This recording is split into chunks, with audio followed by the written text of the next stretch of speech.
அனைவருக்கும் இனிய மாலை வணக்கம். ஃபார்ம் கிராஜுவேட்ஸ் ஃபோரம் சார்பில் தொடர்ந்து நடத்தப்படும் இன்று ஒரு தொழில்நுட்பம் நிகழ்ச்சிக்கு உங்கள் அனைவரையும் வருக வருக என வரவேற்கிறேன். இன்றைய நிகழ்ச்சி தலைப்பு புதிய நிலக்கடலை ரகங்கள், அவற்றின் குணாதிசயங்கள் மற்றும் சாகுபடி குறிப்புகள் என்பது ஆகும். இந்த தகவல்களை நமக்கு வழங்கிட சிறப்பு விருந்தினராக இங்கே வருகை புரிந்துள்ளார் டாக்டர் ஏ மோத்திலால் அவர்கள். டாக்டர் மோதிலால் அவர்கள் கடலூர் மாவட்டம் விருத்தாச்சலத்தில் உள்ள ரீஜனல் ரிசர்ச் ஸ்டேஷன் எனப்படும் வேளாண் பல்கலைக்கழகத்தின் மண்டல ஆராய்ச்சி நிலையத்தில் பேராசிரியர் இனப்பெருக்கமாக பணிபுரிந்து வருகிறார். தற்போது கேள்வி நேரம் ஆரம்பமாகிறது. முதலில் திருநெல்வேலியிலிருந்து திரு மூர்த்தி அவர்களை பேச அழைக்கிறேன். இந்த பயிர் தொடர்பான உங்கள் சந்தேகங்களை கேட்டு தெரிந்து கொள்ளலாம். வணக்கம் சார். வணக்கம். வணக்கம் சார். வணக்கம் சார். சார், எங்க ஏரியால தண்ணி அதிகம் நிக்கக்கூடிய ஏரியாவா இருக்குது. அதனால கடலை பத்தி எனக்கு அவ்வளவு எக்ஸ்போஷன் கிடையாது. எங்க இடத்துல அது பயிரிட முடியுமாங்கிற இதுவும் தெரியல. சரிங்க. அதனால எனக்கு அந்த மாதிரி வாட்டர் நிறைய, அதாவது வயலுக்கு எப்பவும் தண்ணி வந்துட்டு இருக்கும் போயிட்டு இருக்கும், அந்த மாதிரி இடங்களுக்கு கடலை போடுறதுக்கு வாய்ப்பு இருக்குதா? இப்படி போடணும்னா என்ன பண்ணலாம்? வடிகால் வசதி கொண்ட நிலங்கள்ல மட்டும்தான் நீங்க நிலக்கடலையை சாகுபடி செய்யலாம். வடிகால் வசதி இல்லைன்னா டெஃபினட்டா நீங்க நிலக்கடலை சாகுபடி செய்ய முடியாது. தண்ணி நிறைய தேங்கி இருந்ததுன்னா நிச்சயமா வேரழுகல் நோய் வரும். வேரழுகல் நோயும் ஸ்டெம் அழுகல், அதாவது தண்டழுகல் நோயும் வேரழுகல் நோயும் மிக அதிக அளவுல வர்றதுக்கு வாய்ப்புகள் இருக்கு. ஓகே. அதனால அது மாதிரி தண்ணீர் ரொம்ப அதிகமா இருந்ததுன்னா கொஞ்சம் கஷ்டம் தான், ரொம்ப கஷ்டம். சரி சார். Okay sir. சார், அப்புறம் மார்க்கெட்ல நீங்க சொல்லக்கூடிய வெரைட்டிஸை நம்ம ஐடென்டிஃபை பண்ணணும். அதாவது ஒரு எண்ட் யூசர், ஒரு கஸ்டமரா நம்ம ஐடென்டிஃபை பண்ணோம் அப்படின்னா சிம்பிளா எப்படி சார் பண்ணணும்? அதாவது நான் இது என்னைக்காக யூஸ் பண்றேன் அல்லது சாப்பிட்றதுக்காக யூஸ் பண்றோம் அப்படின்னா அந்த கடலைகளை பார்த்த உடனே நம்ம எப்படி சிம்பிளா ஐடென்டிஃபை பண்ணிக்கலாம்? பயிர் பாத்தீங்கன்னா நீங்க கமிட்ல போய் பாத்தீங்கன்னா அட்லி பாத்தீங்கன்னா ஒரே மாதிரி இருக்கணும், மிஷின்ல செஞ்ச மாதிரி ஒரே மாதிரி இருக்கணும், சுருங்கின விதைகள் இருக்கவே கூடாது. அது மாதிரி இருக்கக்கூடிய பயிர்களுக்கு வியாபாரிகள் கூடுதலா விலை கொடுத்து எடுத்துக்கிறாங்க. அதே சில ரகங்களை பார்த்தீங்கன்னா, நான் பேர சொல்ல விரும்பல, 3 வகையான விதைகள் இருக்குது. ஒன்று கம்ப்ளீட் மெச்சூரிட்டி, அதாவது என்ன ஓவர் மெச்சூரிட்டி. ஓவர் மெச்சூரிட்டி எப்படி சொல்றேன்னாக்கா, அந்த நிலக்கடலை உடைச்சி உள்ள இருக்கக்கூடிய பயிர் பார்த்தீங்கன்னா பயிரினுடைய மேல இருக்கக்கூடிய அந்த தோல் இருக்கு இல்லையா, அந்த தோல் ஸ்பிளிட் ஆயிடும், தோல் உடைஞ்சிருக்கும். அந்த தோல் உடையறதுக்கு காரணம் என்னன்னாக்கா ஓவர் மெச்சூரிட்டி. ஸோ அது ஓவர் மெச்சூரிட்டி கூடாது. அடுத்து பார்த்தீங்கன்னா கம்ப்ளீட் மெச்சூரிட்டி, கரெக்டான ஸ்டேஜில் இருக்கக்கூடிய மெச்சூரிட்டியில் இருக்கக்கூடிய பயிர்கள். அண்டர் டெவலப்டு கெர்னல்ஸ், அதாவது பார்த்தீங்கன்னா அந்த பருப்புகள் சுருக்கமாக இருக்கும். ஸோ அது மாதிரி 3 வகையான குவாலிட்டி இருந்துச்சுன்னா வியாபாரி டெஃபினட்டா என்ன செய்வார்னாக்கா அதை எண்ணெய்க்கு மட்டும்தான் போய் சேருன்ட்டு அதுக்கு ரேட்டை குறைச்சி போட்டுவாங்க. இப்ப ஒரே மாதிரி பருப்புகள் இருக்கு, அதுல நன்னி பயிரே இல்லை, சுருங்கின விதையே இல்லைன்னாக்கா அதை என்ன செய்யறாங்க, பேக்கிங் பண்ணி ஃபாரினுக்கு எக்ஸ்போர்ட் பண்ணிடுறாங்க. கொஞ்சம் போல்டா இருக்கு அப்படின்னா ஃபாரினுக்கு எக்ஸ்போர்ட் பண்ணிடுறாங்க. ஓகே, ரொம்ப நன்றி சார். விவசாயிக்கு தேவையான எல்லா இன்ஃபர்மேஷன் எல்லாம் ஷேர் பண்ணிருக்கீங்க. ரொம்ப நன்றி சார். நன்றி திருமூர்த்தி. நிகழ்ச்சியில் பங்கு பெற்றமைக்கு மிக்க நன்றி. அடுத்ததாக வந்தவாசியிலிருந்து திரு ஸ்ரீதர் பேசுறதுக்கு வந்திருக்கிறாரு. ஸ்ரீதர், உங்களுடைய சந்தேகங்களை கேட்டுக்கலாம். வணக்கம் சார்.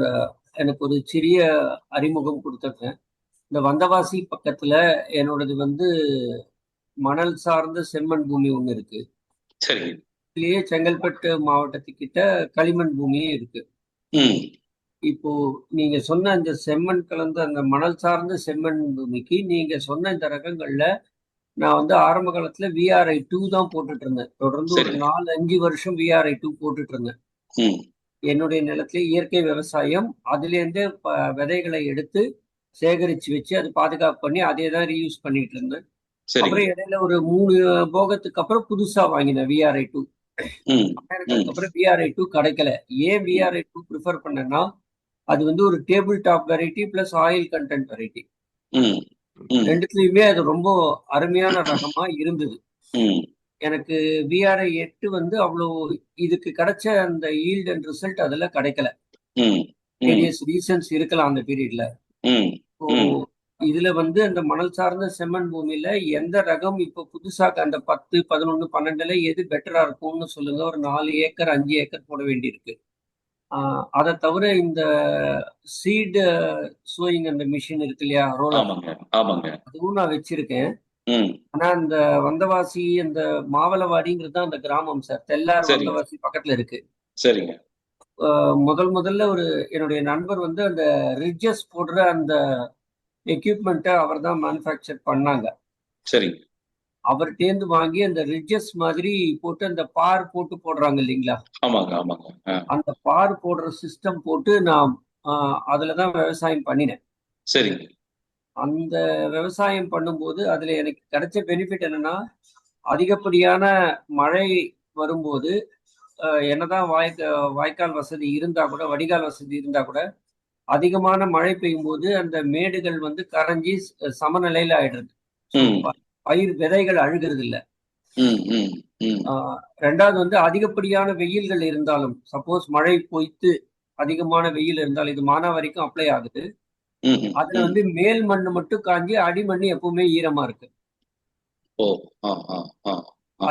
அதுவும் இதேதான் வந்து ஏக்கருக்கு ஒரு மணிக்கு 1500 ரூபாய் கணக்கு.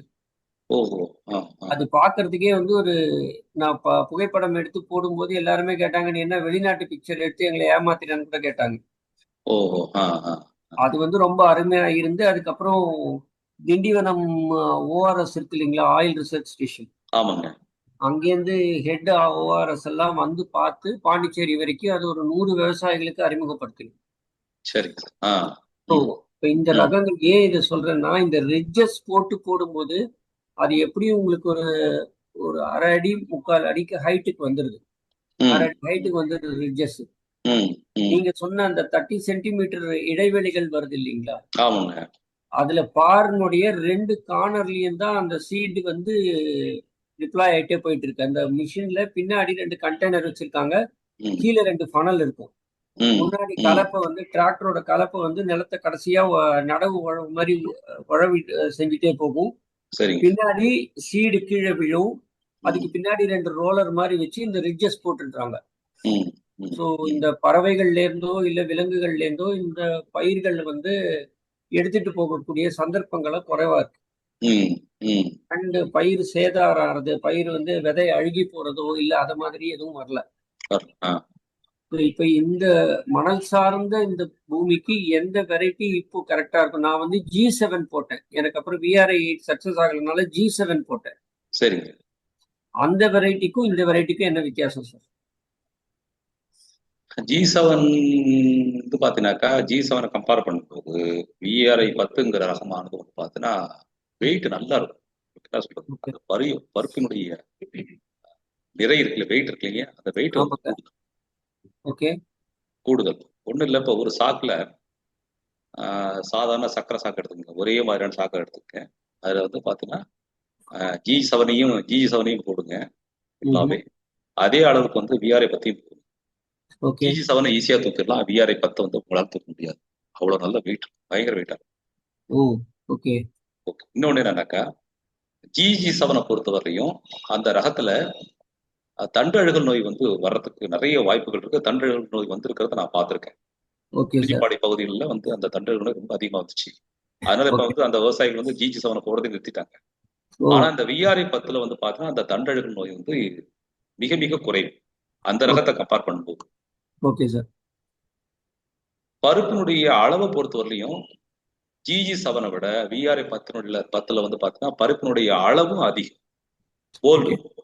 ஓகே. ஓகேங்களா? ஸோ இதெல்லாம் வந்து இதனுடைய அட்வான்டேஜஸ். ரொம்ப காலமா வந்து விவசாயிகள் வந்து VRI 2க்கு மாற்றா ஒரு ரகத்தை கொடுங்கன்னு கேட்டுட்டு இருந்தாங்க. அந்த VRI 2க்கு மாற்றாதான் அந்த VRI 10ங்கிற ரகத்தை நாங்க அறிமுகப்படுத்திருக்கோம். Okay sir. இன்னொன்னு என்னன்னாக்கா, VRI இது G7 பொறுத்தவரையிலையும் வந்து டூரேஷன், அதனுடைய வயசுன்னு பாத்தீங்கன்னா 105 இருந்து 110 நாட்கள். ஆனால் VRI 10 வந்து பாத்தீங்கன்னாக்கா, நீங்க இப்ப அறுவடை பண்ற மாதிரி கிராப் இருந்ததுனாக்கா 90 இருந்து 95 நாள் வரும். இதே ரகத்தை வந்து நீங்க கார்த்திகை பட்டத்துல விதைச்சீங்கன்னாக்கா 85 இருந்து 90 நாட்களுக்குள்ளார அறுவடையை எடுத்துடலாம். ஓ பரவாயில்லையே. இதுல நிறைய அட்வான்டேஜஸ் இருக்கு. அதனால வந்து உங்களுடைய நீங்க சொல்லக்கூடிய மண் வகைக்கு வந்து VRI 10 மிக சரியான ஒரு தேர்வா இருக்கும் நான் நினைக்கிறேன். VRI 10, VRI 11, அது ரெண்டுமே மிகச்சிறந்த தேர்வா இருக்கும் அப்படிங்கிறது என்னுடைய ஓகே தாழ்மையான கருத்து. Okay sir. இது வந்து இப்போ இந்த விஆர்ஐ 10, 11 வந்து எங்களுக்கு இப்போ நான் கார்த்திகை பட்டத்துல தான் போக போறேன். சரிங்க. அதுல எனக்கு இந்த விதைகள் கிடைக்கிறதுக்கு வாய்ப்பு இருக்கா? இப்போ ஏன்னா இதுக்கு முன்னாடி திரு மூர்த்தி கேட்டார் இல்லைங்களா, எப்படி கண்டுபிடிக்கிறதுன்னு. ஆமாங்க. இப்ப நமக்கு பக்கத்துல திண்டிவனம் பாண்டிச்சேரிக்கு இடையில ஒருத்தர் வந்து ஒரு பெரிய ஃபேக்டரி வச்சிருக்காரு ஒரு தம்பி. சரிங்க. மூட்டைகள் பாத்தீங்கன்னா ஒரு ஆயிரக்கணக்கான மூட்டைகள் இருக்கு. ம் அவர் என்ன சொல்றாருன்னா, நீ போய் பாரு, உனக்கு எது வேணுமோ நீ அதை எடுத்துக்கோ, நான் பில் போடுறேங்கிறாரு. ம் ம் அங்க நிறைய வேலையாட்கள் செய்யறாங்க.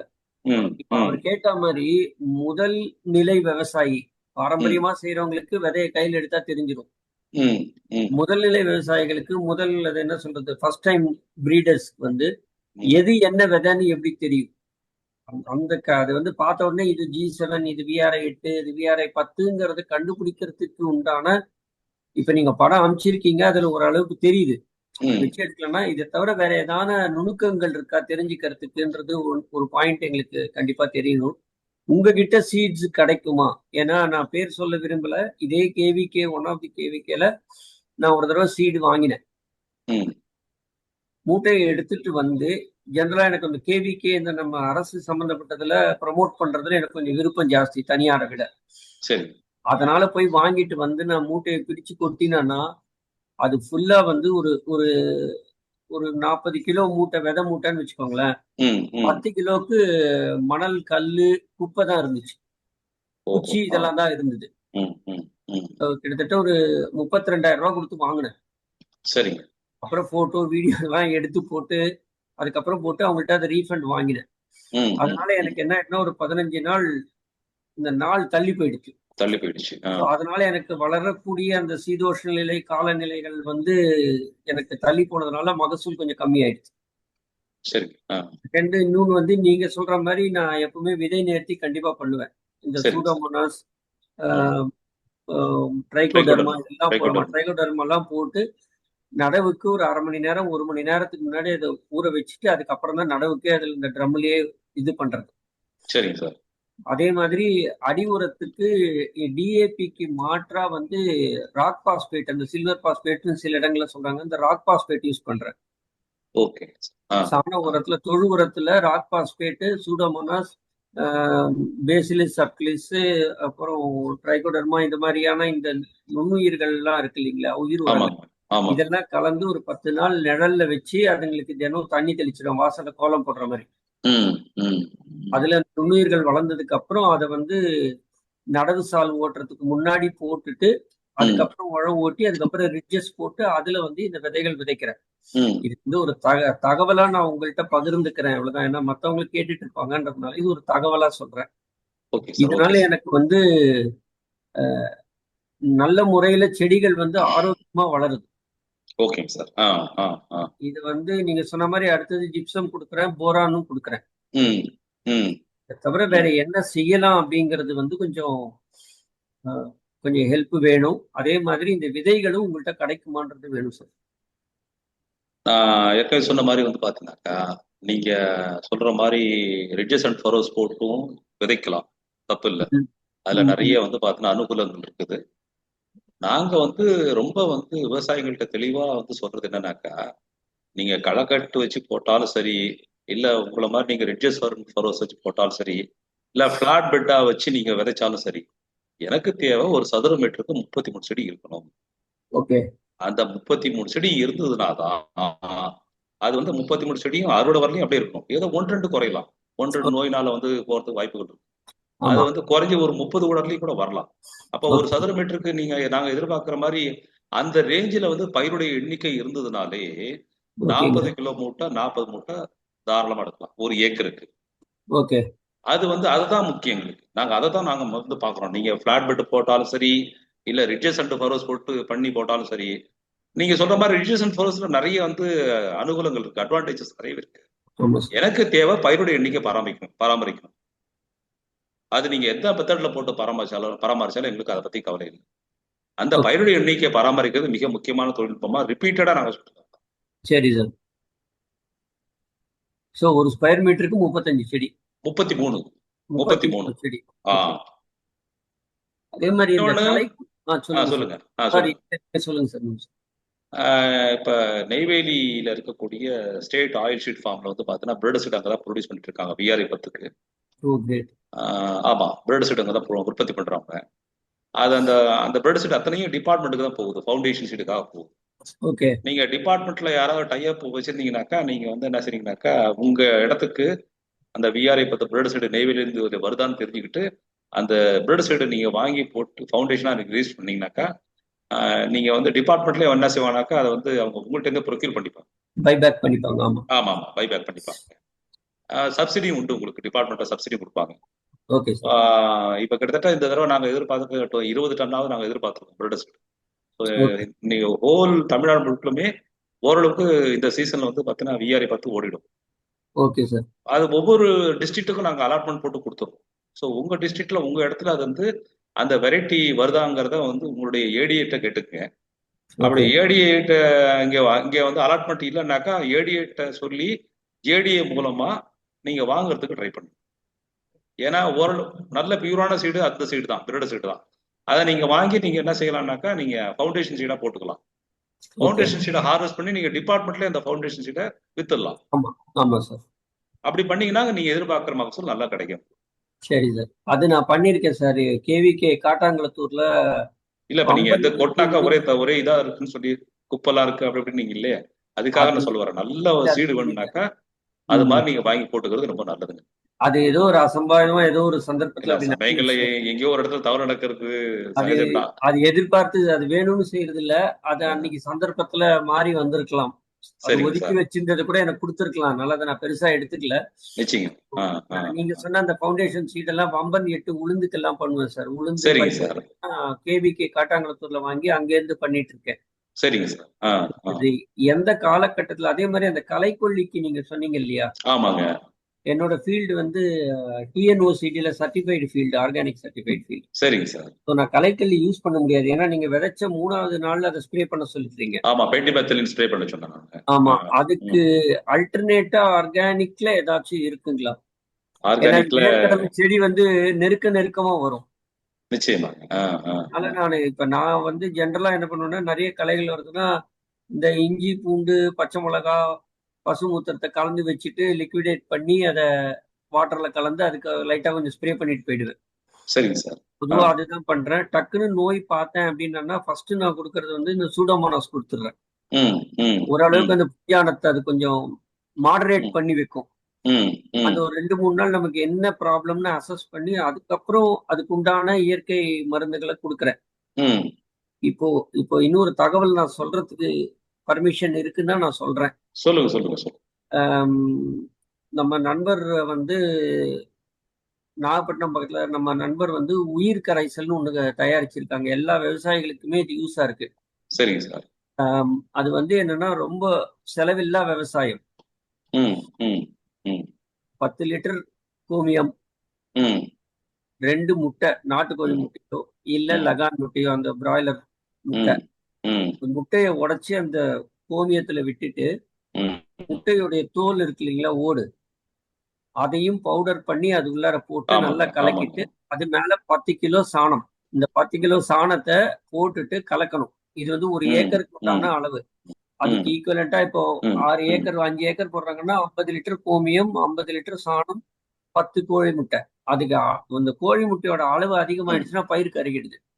ஸோ அது 2 தான் 1 ஏக்கர் கணக்கு போட்டு ஒரு 6 நாளைக்கு டெய்லி கலந்து வச்சுட்டு 10 லிட்டர் வாட்டருக்கு 1 லிட்டர் இந்த திரவம் கலந்து செடிகளுக்கு கொடுக்கும்போது உண்மையிலே அவ்வளவு அருமையா வந்தது சார். 3 நாள்ல பயிர் வந்து நெல் பயிர் வந்து அப்படியே கருப்பா பச்சை கட்டிடுது. அந்த 100 days ஆஃப் லைஃப் ஸ்பேன்ல வந்து ஒரு பூச்சி வரல, ஒரு நோய் வரல அந்த 1 ஏக்கர்ல. கரும்பெல்லாம் வந்து கரும்புடைய விட்டம் வந்து ஜாஸ்தியா இருக்கு. கரும்புடைய இலைகள் சோகை எல்லாம் வந்து 1 இன்ச்சு 2 இன்ச்சு இருக்கிறதெல்லாம் 4 இன்ச்சுக்கு வருது. அது தமிழ்நாடு அக்ரிகல்ச்சரல் டிஎன்ஏயு கோயம்புத்தூர்ல அதனோட லேப் டெஸ்ட் ரிசல்ட்டே பப்ளிஷ் பண்ணிருக்காங்க. So it's certified one. ஒரு அடிஷனல் தகவலா நான் உங்கள்கிட்ட பகிர்ந்துக்கிறேன். எனக்கு இது எப்போ கான்டாக்ட் பண்ணலாம் சார் இந்த விஆர்ஐ சீடுக்கு? அதுதான் நீங்க என்ன செய்யணும்னாக்கா உங்க பகுதியில் இருக்கக்கூடிய ஏடிஏ வந்து நீங்க கான்டாக்ட் பண்ணி இது மாதிரி நம்ம டிஸ்ட்ரிக்ட்டுக்கு அலாட்மெண்ட் விஆர்ஐ பத்து வந்திருக்குதா சரி சார். அப்படின்னு கேளுங்க. வருதான்னு கேளுங்க நீங்க. ஏன்னா சரி. அவங்க ஆல்ரெடி இன்டென்ட் கொடுத்துருந்தாங்கனாக்கா வரும்.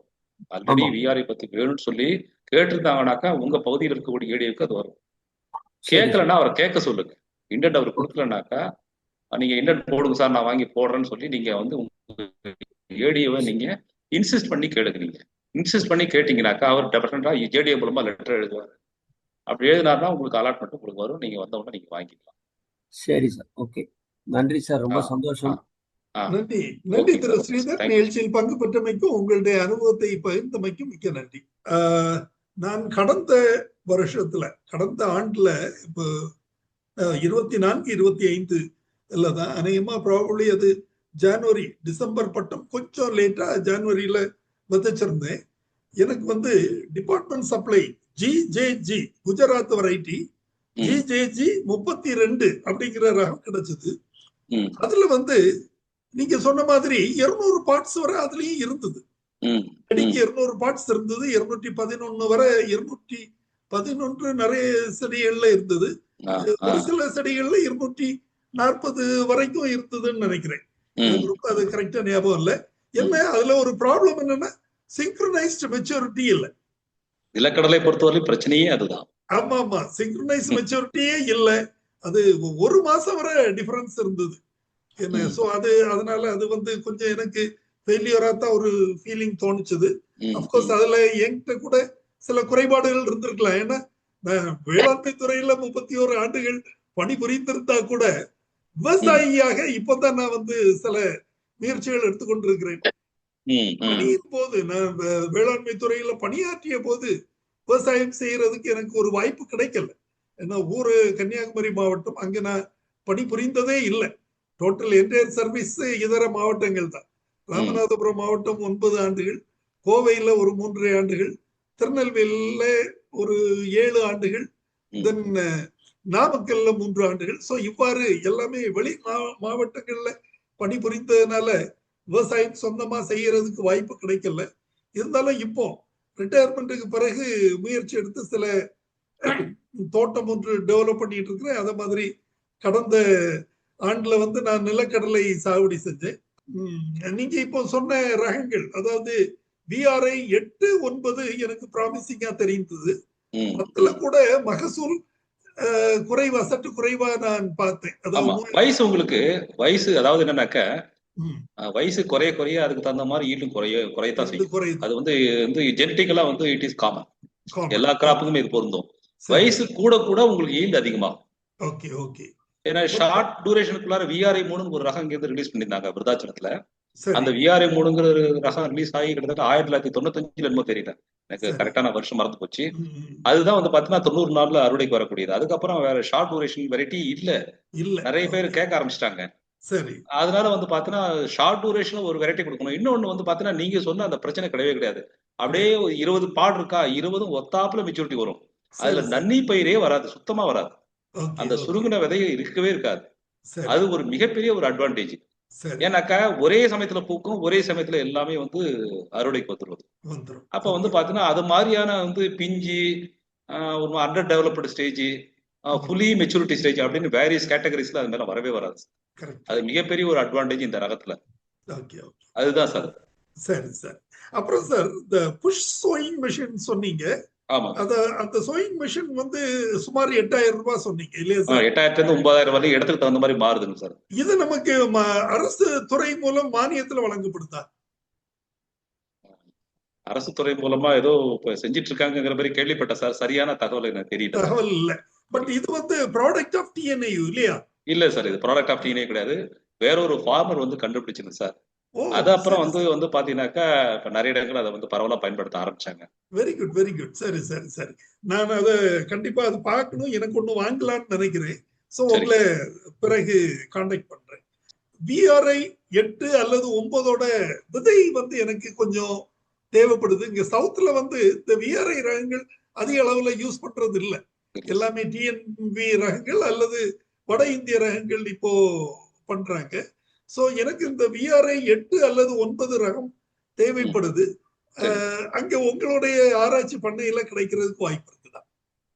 குறைஞ்ச அளவுனாக்கா கொடுக்கலாம் சார். ஒரு குறைஞ்ச சாம்பிளா அளவு ஒரு எனக்கு ஒரு ஒரு 1 5 ஏக்கர் 1 ஏக்கர் கஷ்டம் சார் அது. கஷ்டம் ஏன்னா நாங்க இல்லையா? வந்து இங்க நாங்க உற்பத்தி பண்றது எல்லாமே வந்து நியூக்ளியஸ் சீட்னு சொல்லக்கூடிய விதைகள் தான் ஓ ப்ரொடியூஸ் பண்றோம். சரி, இந்த ஸோ டிஎஃப்எல் நியூக்ளியஸ் சீடே பண்றது இல்ல இல்லையா? இல்லைங்க சார், எங்கள்கிட்ட ஏரியாவே இல்ல.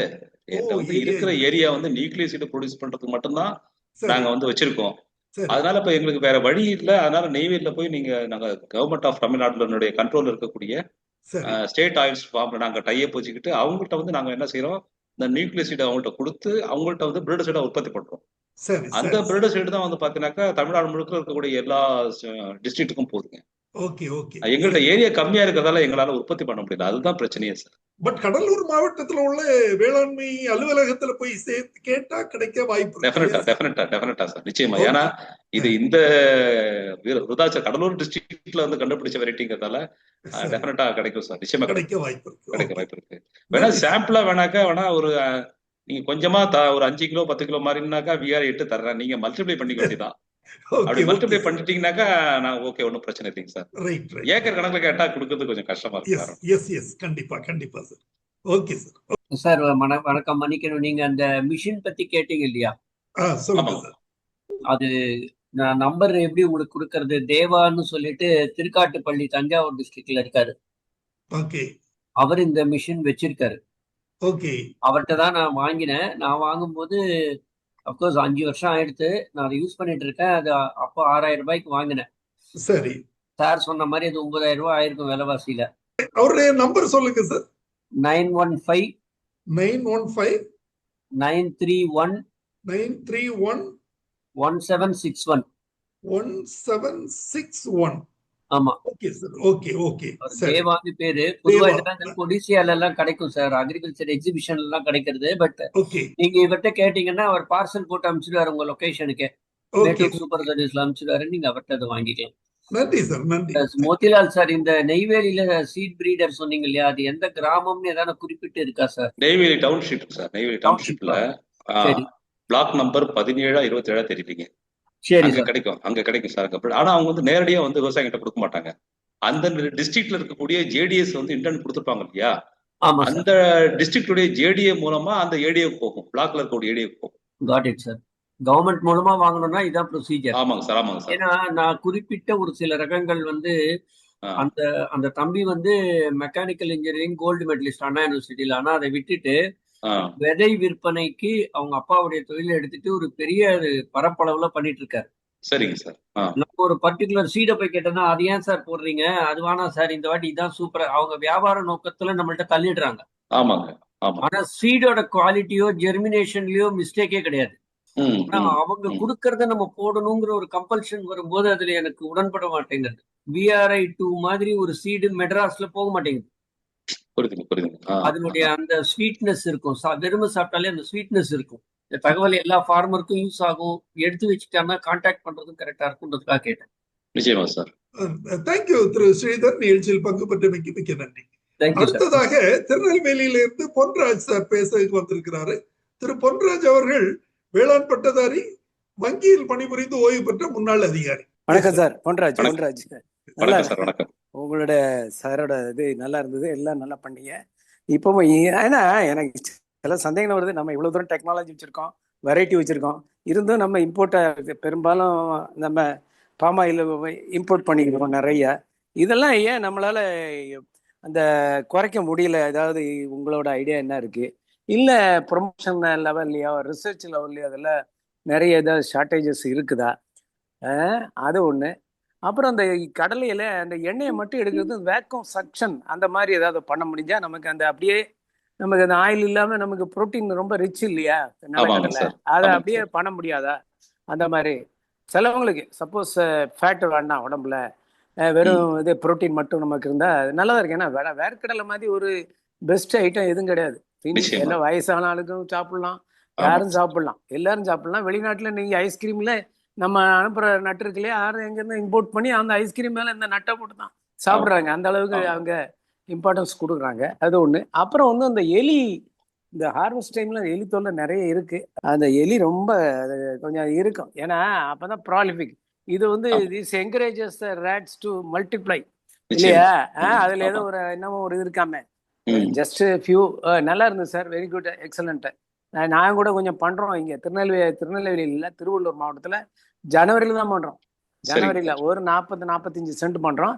சரிங்க அதுல சார். இருந்து தான் எங்களுக்கு வீட்டுக்கே இப்ப இந்த போன வருஷம்லாம் அதுல இருந்து அரைச்சு எண்ணெய் எடுத்து இப்ப வீட்டுக்கு யூஸ் பண்ணிட்டு இருக்கோம். எங்க ம். தோட்டத்துல அவ்வளவுத வேற ம். ஒருத்தர் பண்றாரு, ஆனா ஆயிலுக்கு கொடுத்துறாரு, அவரு ஆயிலா ம். கொடுத்துறாரு. ம். அந்த மாதிரி இது நம்ம விடவே முடியாது. ஏன்னா எங்கேயோ பாம் ஆயில், ரீஃபைண்ட் ஆயில் வாங்கி சாப்பிட்றதுக்கு ஆமாப்பா. நிச்சயமா.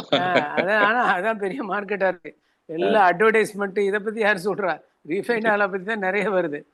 ரீஃபைண்ட் ஆயில் சாப்பிடவே கூடாது சார். Refined oil கூப்பிடக்கூடாது. அதான் எல்லாருக்கும் சௌகரியமா இருக்கு போல இருக்கு. இப்ப கடையில எல்லாம் பாம் ஆயில் தான், ரீஃபைண்ட் பாம் ஆயில்ல தான் பண்ணிட்டு இருக்காங்க கடையில எல்லாம். ஈவன் A to Bன்னு ஒரு பெரிய கடை இருக்குல்ல எங்க சென்னையில ஆமாங்க எல்லாம், சார். ஆமாங்க சார். அவனோட இதை பாத்தீங்கன்னா பாம் ஆயில் தான், பாமலின், ரீஃபைண்ட் பாமலின் அப்படின்னு போட்டுறான். ஆமா. என்ன பண்ணன்னு தெரியல. அதான் அந்த காலத்துல நீங்க சொன்ன மாதிரி நீங்க நம்ம எள்ளு மட்டும் யூஸ் பண்ணி நல்லெண்ணெய். இப்ப இப்போ அதனால அந்த காலம் மாறி போச்சு. எள்ளும் இருக்கு, ஆனா இந்த அளவுக்கு எள்ளு பயிர் பண்ணல. அது இல்லாம இன்னொன்னு வந்து இந்த லைன்ல போடும்போது பாலித்தீன் ஷீட் வச்சு அந்த கல்டிவேஷன் எப்படி இருக்கும் அது? அது இந்த சில வெஜிடபிள் பண்றாங்க. ஆமா. இது பாலித்தீன் விரிச்சு அதுல அந்த துவாரத்து வழியா வந்தா வீடு கண்ட்ரோல், அப்புறம் நம்ம லிட்டில் வாட்டர் கன்சர்வேஷன்லாம் வருது. அதுல சரி. எப்படி இருக்கும்? அதுல என்ன நமக்கு இன்னொன்னு நிறைய கேள்வி வைக்கிறேன் போல இருக்கு. இப்போ பெங்கால்ல சொன்னீங்கல்ல, அந்த VR8 தான் நினைக்கிறேன் இல்லையா? ஆமாங்க சார். பெங்கால் அங்கெல்லாம் பண்றாங்கன்னா அங்க டூரேஷன் அதிகமாகுதுன்னு சொல்றீங்க. ஆமா. நாள் அதிகமா. அப்போ ஆமா. ஈல்டு எப்படி இருக்கு? ஈல்டு அதிகமா இருக்குதா அங்க? அந்த நாள் அந்த வெஜிடேட்டிவ் growth ஃபேஸ் போயிருது இல்லையா? ஆமாங்க வளர்ச்சி சார். உள்ள பருவம். ஆ. அப்படிங்கும்போது கூடுதலா அவங்களுக்கு ஈல்டு கிடைக்குமா? அந்த மாதிரி தான் இருக்கா? நிலக்கடலை பொறுத்தவரையும் பாத்தீங்கன்னாக்கா, ஆ. நாங்க சொல்றது அந்த G/E இன்ட்ராக்ஷன், அதாவது அந்த ரகமும் ம். அந்த பயிர் வளரக்கூடிய இடமும் அது ம். தொடர்பான காலநிலை காரணிகள் இருக்கு இல்லையா? அந்த ஆமா, காலநிலை காரணிகள் வந்து பாத்தீங்கன்னா ரொம்ப அதிகமா இன்ஃப்ளூயன்ஸ் பண்ணும் கண்டிப்பா. மழை நிலக்கடலை. பெஞ்சிச்சுன்னா கடலை கிடையாது உங்களுக்கு. தேவையில்லை மழை பெஞ்சதுன்னா. ஆமா. ஏன்னா இங்க இருக்கக்கூடிய டெம்பரேச்சர், இங்க இருக்கக்கூடிய ரெயின்ஃபால் ம். வேற. ம். ஒரிசாவில் பாத்தீங்கன்னாக்கா, வெஸ்ட் பெங்கால்லையும் பாத்தீங்கன்னா அங்க இருக்கக்கூடிய சன்லைட் இன்டென்சிட்டி, ம். டெம்பரேச்சர், ம். பிளஸ் ரெயின், வந்து ரெயின்ஃபால், மழையெல்லாம் மற்ற விஷயங்கள்லாம் அங்க அதெல்லாம். வேற. ஆ. ஸோ அப்ப இங்க இருக்கக்கூடிய வெரைட்டி இதே அளவு தான் வந்து அங்க வரும்னா, அந்த ஃபினாலஜி, அந்த குரோத் ஸ்டேஜஸ் வந்து மாறும். ஆ. சீதோஷ்ண நிலைக்கு தகுந்த மாதிரி நீங்க லைட் டெஃபினட்டா இன்டென்சிட்டியே இது மாறும். பண்றீங்களா? லைட் இன்டென்சிட்டியை கால்குலேட் பண்றீங்களா? அதை திங்க் பண்றீங்களா? அதை அதான் சார் சொல்றீங்களா? அதுதான் சொல்றேன். இப்ப நான் உதாரணத்துக்கு இந்த ம். VI9ங்கிறது வந்து பாத்தீங்கன்னா நம்ம தமிழ்நாடுல இருக்கக்கூடிய கிளைமேட் சீதோஷ்ண நிலையில வந்து 90 நாள்ல அறுவடைக்கு வந்துடுது. ஆ. அதே ரகம் வந்து பாத்தீங்கன்னா வெஸ்ட் பெங்கால், மேற்கு வங்காளத்திலையும் ஒரிசாவிலையும் பாத்தீங்கன்னா 125 நாள் எடுத்துக்குது. அப்ப வந்து அந்த பருவமானது, வளர பருவமானது மாறுது. தள்ளி ஆனா போகுது ஈல்டெல்லாம் அப்படியா? கொடுக்குது. ஈல்டெல்லாம் கொடுக்குது. அதுல எந்த வந்து மாற்று கருத்துக்களும் இல்ல. சரி சரி அது சரி. வயது வந்து கூடுது அது. ம். இப்ப குஜராத்ல இப்ப சார் சொன்ன மாதிரி ஆமா, அங்க GJG 32 வந்து பாத்தீங்கன்னாக்கா ஆமா. அங்க வந்து ஒரு மாதிரி இருக்கும். JLP என்னது அது குஜராத்ல? GJG 32ன்னு ஒரு ரகம். ஓ, சரி சரி. அது அங்க ஒரு மாதிரி இதா இருக்கும். ம். இங்க சார் இங்க வாங்கி போடும்போது இங்க இருக்கக்கூடிய சீதோஷ்ண நிலைக்கு தகுந்த மாதிரி தான் அது வந்து இன்ட்ராக்ட் ம். பண்ணும். ஆ, ஆ, ஆ. ஸோ அதனால நம்ம அங்க எதிர்பார்க்கிற மாதிரியான அதே எதிர்பார்ப்போட இங்க நம்ம பண்ண முடியாது. ஆ, ஆ, ஆ. அது சரி, ரைட். ஆனா ஏன்னா ஈல்டெல்லாம் ஒன்றும் பெரிய இன்க்ரீஸ் எல்லாம் தெரியாது இல்ல? இல்லைங்க பிகாஸ் சார். ஆஃப் அந்த கிளைமேட் வைஸ் அங்க இதே ஆமா ஈல்டு தான் கொடுக்குது. சரி ஆமாங்க சரி, சார். ஆமாங்க ரைட். சார். இப்போ நம்ம கரும்புல பாத்தீங்கன்னா எக்ஸாலின்லாம் சொல்லிட்டு இருந்தோம் இல்லையா? சரிங்க சார். 18 மாச கருப்பு, அதுக்கு நல்ல ஈல்டு கிடைக்கும். ஆனா லாங் டூரேஷன், ஈல்டு அதிகமா இருக்கு. நம்ம வந்து every year harvest sugar cane. அங்க அப்படி கிடையாது, ஒரு சீசன்ல பண்றாங்க. அப்கோர்ஸ் நம்ம ஏரியால ரொம்ப கம்மி தான் compared to Maharashtra and UP எல்லாம் இல்லையா? அங்க என்ன? சரிங்க சார். அப்புறம் அந்த எலி அப்புறம் நான் இன்னொரு கேள்வி கேட்டேன் ஒண்ணு.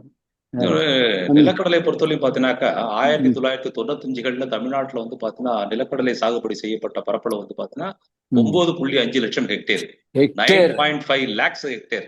அப்பா எவ்வளவு நினைச்சு ஏரியா? பாருங்க. இன்னைக்கு வந்து அப்படியே கொஞ்சம் கொஞ்சமா இறங்கி எங்க வந்து நிக்குதுனாக்கா 3.8 லட்சம் ஹெக்டேர் அளவுக்கு வந்து தேர்ட் குறைஞ்சு ஆயிடுச்சா? போச்சு. ஆமா, ஹவு வி பயங்கரமா குறைஞ்சு மேனேஜ்? போச்சு. இப்ப எல்லாம் வெளியில இம்போர்ட் ஃபர்ஸ்ட் பண்ணி என்னன்னாக்கா ஏன் வந்து இவ்வளவு தூரம் வந்து சாகுபடி பரப்பளவு குறைஞ்சதுன்னா முதல் காரணம் வந்து சீட் காஸ்ட். ஆமா, அந்த விதையோட seed. விலை ரொம்ப அதிகம். ஆமா ஆமா 80 கிலோ பாடு ஒரு ஏக்கருக்கு தேவைப்படுது. ஆமா. 1 கிலோ பாடுடைய ரேட்டு 100 ரூபாய். 100 அப்ப 80 8,000 கிலோ rupees. ஆமாங்க. அப்ப அது வந்து எல்லாம் பாத்தீங்கன்னா ஒரு ரிஸ்க் எடுத்து தான் ஏக்கருக்கு கொடுக்கணும். ரிஸ்க் எடுத்து தான் அந்த ஆமாமா செய்யணும். ஒரு ஏக்கருக்கு நீங்க விதைக்காக மட்டுமே 8,000 நீங்க முதல் வைக்கிறீங்க நீங்க. ஆ. ஒரு சாதாரண ஒரு விவசாயிக்கு 8,000ங்கிறது விதைக்கு மட்டுமே 8,000 செலவு பண்ணமா பண்றதுங்கிறது அப்புறம் உழவு செலவு ஆமா. உரம் அதுக்கப்புறம் எல்லாம் விதைக்கிற இருக்கு. செலவு இருக்கு, ஆமா, களை கொடுத்த களை களை வெட்டுறது, வெட்டுற செலவு இருக்கு. ஆள் முதல்ல ஹார்வெஸ்ட். கிடைக்கல. ஆமா ஆள் ஆமா. வந்து கிடைக்க மாட்டேங்கிறாங்க. இப்பெல்லாம் ஸோ கிடையாது தான், உண்மைதான். ஆமாமாமா. ம். இன்னொன்னு இப்ப ரைஸ பொறுத்தவரையும் பார்த்தீங்கன்னா, நீங்க நடுறதுல இருந்து ஆரம்பிச்சு ஹார்வெஸ்ட் வரலையும் மெஷின் வந்து போச்சு. ஆமா அதனால இல்ல. வந்து உங்களுக்கு மேனுவல் லேபர் வந்து ரொம்பவே குறைஞ்சு போச்சு ஆமா. ரைஸ பொறுத்தவரையும். ஆ. ஆனா நிலக்கடலை பொறுத்தவரையும் பார்த்தீங்கன்னா, இன்னமும் வந்து பார்த்தீங்கன்னா, நம்ம வந்து ஹியூமன் லேபர் நம்பி தான் வந்து விவசாயம் பண்ணிட்டு இருக்கோம். அதான் அதான். அதனால இப்ப நான் சொன்ன மாரி விதைக்கிறதுக்கு மிஷினு, அறுவடைக்கு மிஷினு, அறுவடை வந்து பார்த்தீங்கன்னா, நான் சொன்ன மாரி இந்த மிஷின வச்சு காய தனியா பிரிக்கிறது. அந்த ஆமா காய அது தனியா பிரிச்சதுக்கு அப்புறம் அத வந்து தரம் பிரிக்கிறது. இதுக்கெல்லாம் வந்து மிஷின் வந்தால் தான் இந்த ஓரளவுக்கு காய வந்து காய பிரிக்கிறதுக்கே வந்திருக்கு, எங்கேயோ நம்ம இப்ப கேள்விப்பட்டிருக்கேன். நான் போட்டேன் ஒரு வீடியோ ஒண்ணு ஆமா போட்டிருந்தேன். ஆமா ஆமா. ஜஸ்ட் லைக் நம்ம இந்த இது பேடி ஹார்வெஸ்டர் மாதிரி ஒரு ஆமாங்க, மிஷின் ஆமாங்க. காமிச்சிங்க. அதுல வந்து பாத்தீங்கன்னா அழகா வந்து பாத்தீங்கன்னா காயெல்லாம் தனியா பிரிச்சு வந்துடும். ஏன்னா இப்ப ஆளுங்களை வச்சு இந்த காயை அதெல்லாம் பறிக்கிறது. பிக்கணும்னாக்கா கொஞ்சம் ஆமா கஷ்டம். ஆமா, கஷ்டம். அதெல்லாம் கஷ்டம். கஷ்டம், ரொம்ப கஷ்டம். இன்னொன்னு இப்ப வந்து பாத்தீங்கன்னா நிலக்கடலை பார்த்தாலே ஆட்டோமேட்டிக்கா மனசுக்குள்ளார சாப்பிடணுங்கிற ஆசை தானே வரும். ஆமா. அப்படிங்கும்போது இடத்துக்கு தகுந்த மாதிரி பாத்தீங்கன்னாக்கா 6க்கு 1, 7க்கு 1, 8க்கு 1ங்கிற ஓ, மாதிரி 6 வாங்கிட்டு கூட போயிடுவாங்க, வாங்கினாக்கா ஷேர் வாங்கிட்டு ஆமா போயிடுவாங்க. ஆமா யாருமே Harvest. காசு கொடுத்தா வாங்க மாட்டேங்கிறாங்க. அதான் இது நல்ல ஆமா. காசாச்சு. அப்புறம் நல்லா காசு வாங்க மாட்டேங்கிறாங்க அவங்க. ஆமா ஆமா ஆமா சாப்பிடுறதுக்கு இல்ல. சாப்பிடுறதுக்காக தான் மெயினாவே வர்றாங்க அவங்க மெயினாவே. அதனால அதான் 6க்கு 1 அதான். அப்படின்ற பட்சத்துல அப்ப வந்து அதிகமான அளவுல வந்து பாத்தீங்கன்னாக்கா கூலியே நிறைய போயிடுது. போயிருது. சரி சரி அதனால சரி. வந்து பாத்தீங்கன்னாக்கா மிஷின் அது வந்து ஒரு இருந்ததுனாக்கா நிச்சயமா வந்து அது குறையும். அது நல்லாவே குறையும் உங்களுக்கு. அந்த மாதிரி வேற மிஷின் வந்து இல்லைங்கிறது மிகப்பெரிய இப்ப ஒரு நெருக்கடி இப்ப தான் நிலக்கடலைக்கு. அமெரிக்கால கூட பீனட் சர்வீஸ் பண்றாங்கல்ல, பீனட்டா சாரி இது நிலக்கடலை. ஆமாங்க அவங்க சார். எப்படி அதாவது லார்ஜ் ஸ்கேலா பண்றாங்க, மிஷின் தானே பண்றாங்க, ஆமா ஆளே சார். கிடையாதுல்ல. இங்க வந்து பாத்தீங்கன்னா அரை ஏக்கர் ஒரு fragmentation land right fragmentation right. அதிகம். அதான் அதான். அரை ஏக்கர் 1 ஏக்கர். இப்ப ஒரு குடும்பத்துல 4 பேர் இருக்காங்கன்னாக்கா 4 பேருக்கும் அரை ஏக்கரா பிரிச்சு கொடுத்துறாங்க. அங்க அப்படி கிடையாது. எல்லாமே வந்து லார்ஜர் ஏரியா. அட்டிய ஸ்டெச்ல வந்து 50 ஏக்கர் 100 ஏக்கர் இருக்கும். அப்ப ஆமா மிஷின் வந்து பாத்தீங்கன்னா ஈஸியா ஆப்ரேட் பண்ண முடியும். ஆமா, மிஷினால சின்ன தான் சின்ன பண்ண நிலங்கள்ல முடியும், வந்து பண்றாங்க. பாத்தீங்கன்னா மிஷின் ஆப்ரேட் பண்றது கொஞ்சம் கஷ்டமான விஷயம் தான். சரிங்க சார். எலியும் இன்னும் கண்ட்ரோல் பண்றதுன்னா நம்ம பனைமரங்களை வெட்டாம பாத்துக்கோங்க தயவு செய்து. அதை வச்சு ஏன்னா இயற்கையுடைய படைப்புல பனை மரத்துலதான் ஆந்தைன்னு ஒரு பறவை இருந்தது. இன்னைக்கு வரக்கூடிய சமுதாயத்துக்கு புதுசா பிறந்து வளர்ந்து வரவங்களுக்கு ஆந்தைன்னு ஒரு பறவையே தெரியாது. இந்த ஆந்தையோட வேலையே ஆமா நைட்ல வந்து உட்கார்ந்துருப்போ அது நைட்ல உட்கார்றதுக்கு ரீசனே எலியை பிடிக்கிறதுக்காக பாம்பு வருது. ஆந்தையோட வேலை பாம்பு எலி எது கிடைச்சாலும் இறையா சாப்பிடும். நம்ம என்ன பண்ணோம், செங்கல் சூளைக்கு பனைமரத்தை வெட்டி கொண்டு போயிட்டோம். கோடிக்கணக்கானது நம்ம இயற்கைக்கு எதிரா எவ்வளவு செய்யறோமோ இயற்கை நமக்கு எதிராக தான் செய்யும். நன்றி சார். நன்றி நன்றி நன்றி நன்றி நன்றி திரு பொன்ராஜ் சார். நிகழ்ச்சியில் பங்கேற்றமைக்கு மிக்க நன்றி. ஓகே, இன்றைய நிகழ்ச்சி ஒரு அருமையான தகவலை தாங்கி வந்த ஒரு நிகழ்ச்சியாக அமைந்திருந்தது. இந்த நிகழ்ச்சியை நமக்கு சிறப்பாக வழங்கிய டாக்டர் அவர்களுக்கு எனது நெஞ்சார்ந்த நன்றியினை தெரிவித்துக் கொள்கிறேன்.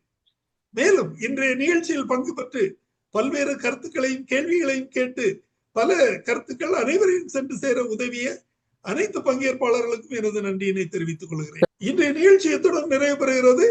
இன்னொரு நிகழ்ச்சியில் நாளை மறுதினம் சந்திக்கலாம். நன்றி, வணக்கம். நன்றி சார். Thank you sir. தேங்க்யூ.